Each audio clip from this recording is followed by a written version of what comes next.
Hi guys, it's Sarah and welcome back to our channel. So based on the title, you would have already known what today's topic is about, and it's about the struggles with a miscarriage. And I just want to say before jumping into this video, shout out to my girl Sarah from our tribe of many, because she's the one who touched base on this topic. And honestly, like, it just reminded me and prompted me that it is, what do you call it, National Pregnancy Loss Awareness Month, and it's for the entire month of October. Not to mention the 15th of October is the actual day, like a specific day that's ordained for, you know, miscarriages and pregnancy loss.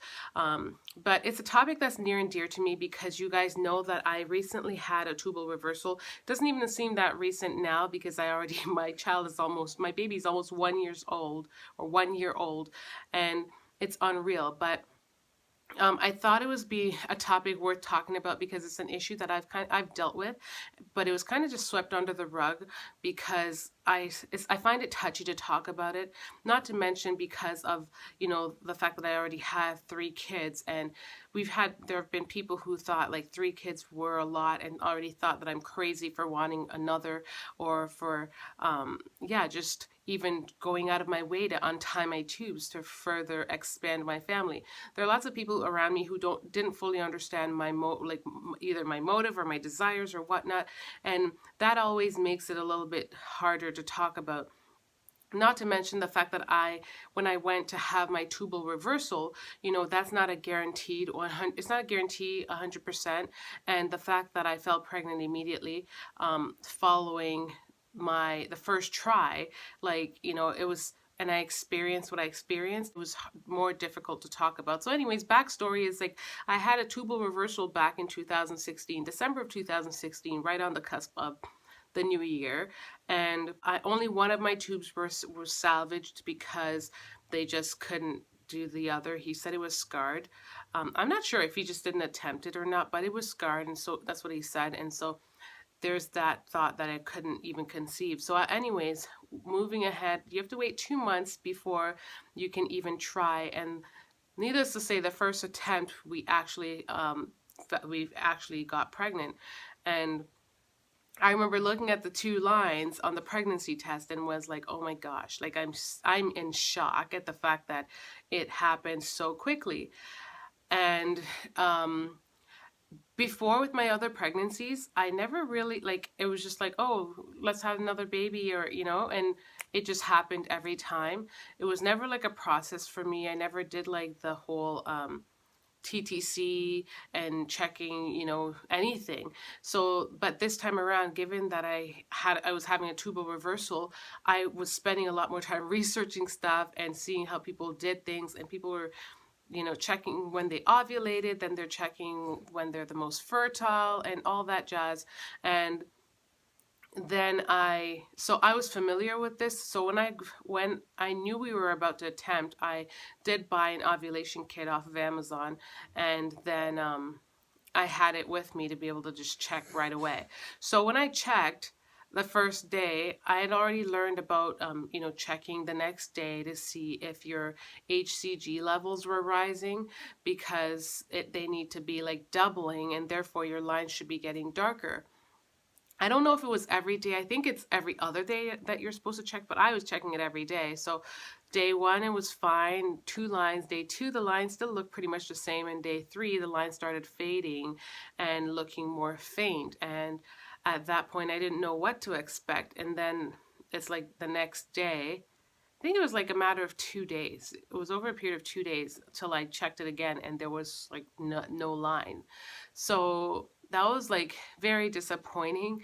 I had no clue what happened. I knew it was very pregnant before, and then it just went to not pregnant. And so once again, I went back to Google and did a lot of research, and then I learned about chemical pregnancies, which I did not know was a thing.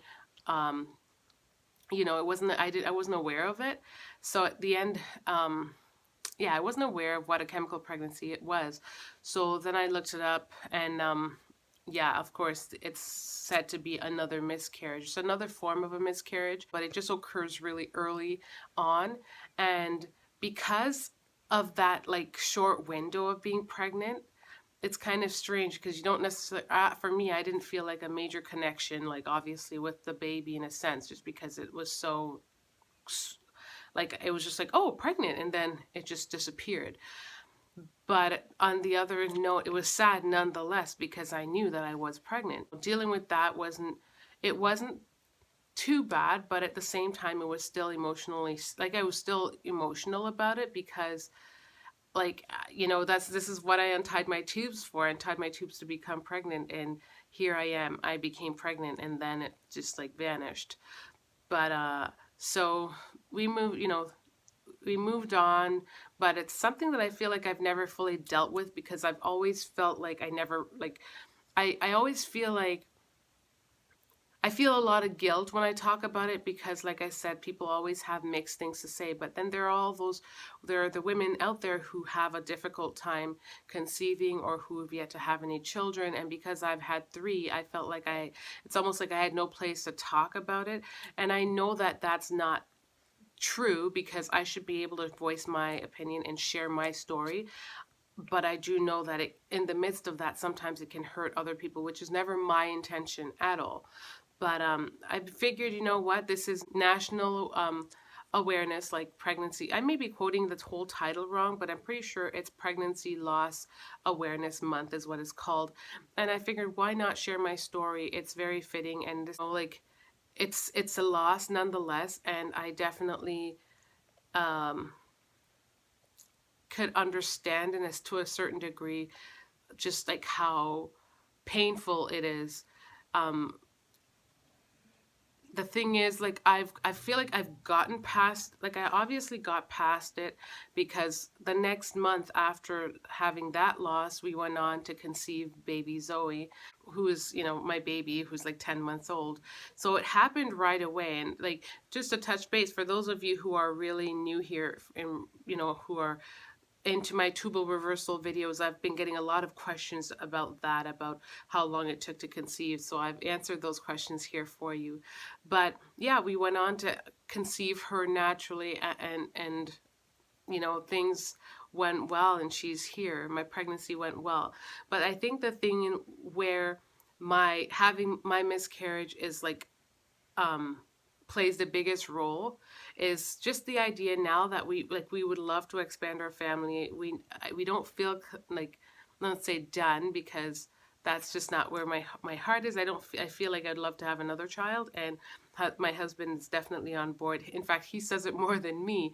And we're just, we're excited to expand our family. And like I said, it's just one of those things because there are people who don't always agree with our decisions for whatever the reason is. But it's like you have to keep in mind that it's what God places on our hearts, especially, he places it on my heart where I have that desire to have another child. And it's something that was long prayed about. And that said, like, I would love to have another one, and that's all I can do is continue to pray that God blesses us again in that area. But there's that fear that's like in the back of my head now. Here, as much as I've had faith and before with her being here, especially if I'm coming from a place where my tubes were tied and I knew that, like, oh wow, there's like no way I can actually have any more, and to learn about a tubal reversal, have gone ahead and had one, gotten pregnant, given birth, and is a mom to a new baby. It's all been so surreal. It's been so surreal, and my faith has just magnified. But I'm back at this place where I'm just like, I don't want to say there's doubt, but just the fear because of what happened, because of having a chemical pregnancy. There's just that initial fear of, like, what if it were to happen again, and next time, like, further along, like, it's just so nerve-wracking. Like, I don't want to say nerve-wracking because I don't want to put, that's what I said last pregnancies, that I did not want to put a lot of my energy towards the draining aspects of the whole situation. Like, I feel like if you're putting a lot of energy towards that, like, you're taking away from the positive energy that you could be feeding your body. So I'm trying not to go there, but I can't shake it because it's a little bit, I feel like it's kind of, kind of there lingering in the background as a reminder, like, this did happen, and what if it were to happen again? So it's just a little bit little bit nerve-wracking. But I just want to say, like, I send out love and positive vibes, and just love and blessings to all of you women who are out there struggling with the whole infertility and miscarriages. And I know I don't, especially those of you who have yet to have a child. Like, I know I don't understand because I do have children, but I realize it must be really, really difficult. And so my heart goes out to you guys. Um, Special, and those of you too who have struggled with chemical pregnancies, because the chemical pregnancy window is so short-lived. We can sometimes feel like it's not even considered a miscarriage, or it's so, like, it's not even relevant, but it still is. A chemical pregnancy can easily be overlooked because of the time frame is so insignificant, like 2 days. It happens so quickly in comparison to like a woman who's been carrying her baby for X amount of time, maybe 6 weeks, 8 weeks, 12 weeks, and then had a miscarriage. But I just want to say that, your situation is still, it's still important nonetheless. It still counts, and you, yeah, because it's a loss nonetheless. And like I said, my heart goes out to you, and just keep the faith and keep hope, because that's where I was. I was so hopeful that God rested this on my heart, and that it was meant to be, that I followed through with his word, and he's been so faithful. I honestly, my faith has never been so strong in for anything, I feel. Um, as with my other kids, I got pregnant so quickly, and just for my story right now to play out the way it did, there was a lot of faith involved, and I'm so thankful. So that's all I have to say for you guys, is to keep the faith, and you're not alone. And just wanted to share this with you. And you guys like to hear like different aspects of our lives, and this is a part of it. So how fitting of it, because October just ended, to end on this note. So also, I just want to point out to you guys, Michaela, my daughter, made a little skit which I will be posting shortly following this video. If you've made it all the way through the end, please check it out. It should be up right along this video, and it's like 30 seconds long. It's just a little skit. Please head over there, guys, and just give it a thumbs up, a like, and even a little comment, even if it's a heart or something, just to show some love to her in developing her creativity for her own personal channel, which they're working on. So I hope you guys enjoy it, and much love, y'all. Bye, guys.